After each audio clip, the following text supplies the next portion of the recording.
4000 మంది హిందూ మహిళల్ని మైనర్ బాలికల్ని ప్రలోభపెట్టి ఇస్లాంలోకి మార్చి Pakistan, Saudi, Dubai, Turkiye నుంచి 500 కోట్ల ఫండ్స్ దండుకొని ఇండియాని ఇస్లామిక్ కంట్రీగా మారుస్తానన్న చంగూర్ బాబా నిన్నటిదాకా నేషనల్ సెన్సేషన్. లేటెస్ట్గా అతని దగ్గరుండే రెడ్ డైరీ ఇప్పుడు హాట్ టాపిక్ అయింది.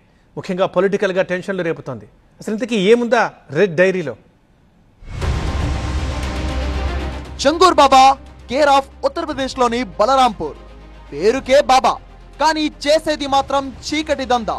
విదేశాల నుంచి అడ్డదోవలో 100 కోట్ల నిధులు తెప్పించుకొని హిందూ మహిళలను మతమార్పిడి చేయడమే ఇతగాడి పని. చంగూర్ బాబా మత మాఫియా మూలాలు అక్కడితోనే ఆగలేదు. బాబా గతాన్ని తవ్వే కొద్దీ దేశవ్యాప్తంగా రాజకీయ డొంక కదులుతోంది. లవ్ జిహాద్ ని ఆయుధంగా మార్చుకుని ముస్లిం యువకుల్ని రంగంలోకి దింపి హిందూ అమ్మాయిలను ప్రేమించేలా చేసి పెళ్లి చేయించి మతం మారుస్తున్నట్టు బాబా మోడస్ ఆపరెంట్ గా బయటపడుతోంది.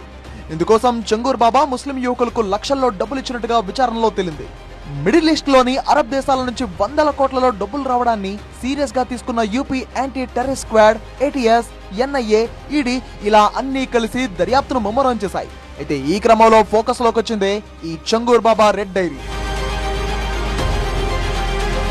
చంగూర్ బాబా విలాసవంతమైన భవనంలో స్పెషల్ టాస్క్ ఫోర్స్ నిర్వహించిన దాడుల్లో దొరికింది ఈ రెడ్ డైరీ. దీన్ని చదివి చూస్తే దిమ్మ తిరిగే విషయాలు బయటపడ్డాయి. కొందరు రాజకీయ నేతల పేర్లు, ఉన్నతాధికారుల వివరాలు ఈ డైరీలో ఉన్నట్టు తెలుస్తోంది. ముఖ్యంగా 6 కీలక నేతల పేర్లు ఎస్టీఎఫ్ దృష్టిని ఆకర్షిస్తున్నాయి.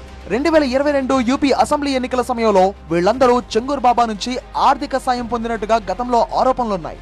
అందుకే చంగూర్ బాబా రెడ్ డైరీ యూపీలో కలకలం రేపుతోంది.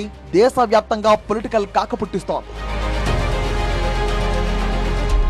సైకిల్ పై వంగరాళ్లు, రంగురాళ్లు అమ్ముకునే స్థాయి నుంచి ఇప్పుడు ఏకంగా 100 కోట్ల చీకటి సామ్రాజ్యాన్ని డీల్ చేసే స్థాయికి చేరిన ఈ చంగూర్ బాబాకు ప్రధాన పార్టీల రాజకీయ నాయకులతో సంబంధాలు ఉండడం ఇప్పుడు దేశవ్యాప్తంగా చర్చనీయాంశమైంది. పైగా మత మార్పిడిలకు లింక్ ఉన్న సబ్జెక్ట్ కావడంతో సీరియస్ గా మారింది చంగూర్ బాబా ఇష్యూ. జూలై 5వ తేదీన చంగూర్ బాబా, అతడి సన్నిహితురాలు నీతు అలియాస్ నస్రీన్ లక్నోలో అరెస్ట్ అయ్యారు. అయితే ఇప్పుడు ఈ రెడ్ డైరీ డీటెయిల్స్ తో పోలీసులకు కొత్త తీగ దొరికినట్టయింది.